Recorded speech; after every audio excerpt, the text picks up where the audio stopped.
વધુ આગળ વાત કરીએ તો ભાવનગરમાં આરોગ્ય વિભાગની ગંભીર બેદરકારી સામે આવી છે, જેમાં ભાવનગરના વરતેજના આરોગ્ય કેન્દ્રમાં 9 વર્ષીય બાળકીને એક્સપાયરી તારીખની બોટલ ચડાવી દેવામાં આવી હતી।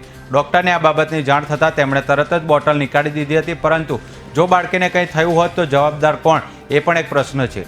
સ્ટાફ નર્સની બેદરકારીના કારણે બાળકીનો જીવ જતા રહી ગયો હોવાની વાત સામે આવી છે। બાળકીને જ્યારે સારવાર હેઠળ ખસેડવામાં આવી ત્યારે એક્સપાયરી ડેટવાળી બોટલ ચડાવી દીધી હતી। બાળકીની અડધી બોટલ ચડાવી ત્યારે નર્સને ખ્યાલ આવ્યો કે આ તો એક્સપાયરી ડેટવાળી બોટલ છે, ત્યારે તરત જ સારવાર અટકાવી દીધી હતી।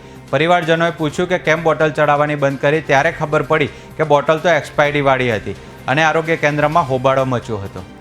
અને અમે આપણે વરતેજ સરકારી હોસ્પિટલમાં મારી બેનને સવારે દાખલ કરી હતી। 2-3 દિવસ તાવ આવ્યો હતો તો આપણે એને એડમિટ કરી હતી અને બોટલ ચડાવવામાં આવી હતી, પણ સરકારી હોસ્પિટલના ડૉક્ટરને બેદરકારીના લઈને એ બાટલાની એક્સપાયરી મેં જોઈ તો મને ખ્યાલ આવ્યો કે આની એક્સપાયરી તો પૂરી થઈ ગઈ છે અને મેં જે એને જાણ કરી તો એને બધા બાટલા અને જે સ્ટોક હતો એ બધો ખાલી કરી નાખ્યો અને સંતાડી દેવામાં આવ્યો છે।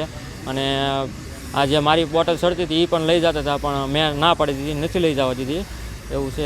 આ બોટલ કેટલા દર્દીને એ સમયે આ બોટલ દર્દીને 4 થી 5 જણા સડતી હતી બોટલ અત્યારે સવારે। અમારે શું માંગ છે હવે બસ મારે તો એ બીજી કંઈ માંગ નથી, પણ હવે ત્યાં યોગ્ય ન્યાય મળે અને બીજા સાથે આવું ન બને એ માટે છે આ બધું છે। એ ભૂલથી તે બોટલ ચડાવી દેવામાં આવી છે, તેનું કોને ચડાવી દેવામાં આવી છે, શું પ્રોસેસ કરી છે અને આની વિરુદ્ધમાં કોઈ કાર્યવાહી થશે કે નહીં? જે કાંઈ સ્ટાફ દ્વારા ભૂલથી ચડાવવામાં આવી છે તેની વિરુદ્ધ શિક્ષાત્મક કાર્યવાહી કરવામાં આવશે।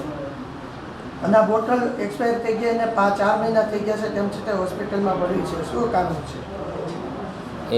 એનો ડિસ્કાર્ડ કરવા માટે સાઈડમાં રાખેલી છે, પણ ડિસ્કાર્ડ કરવાનું રહી ગયેલા હોવાને કારણે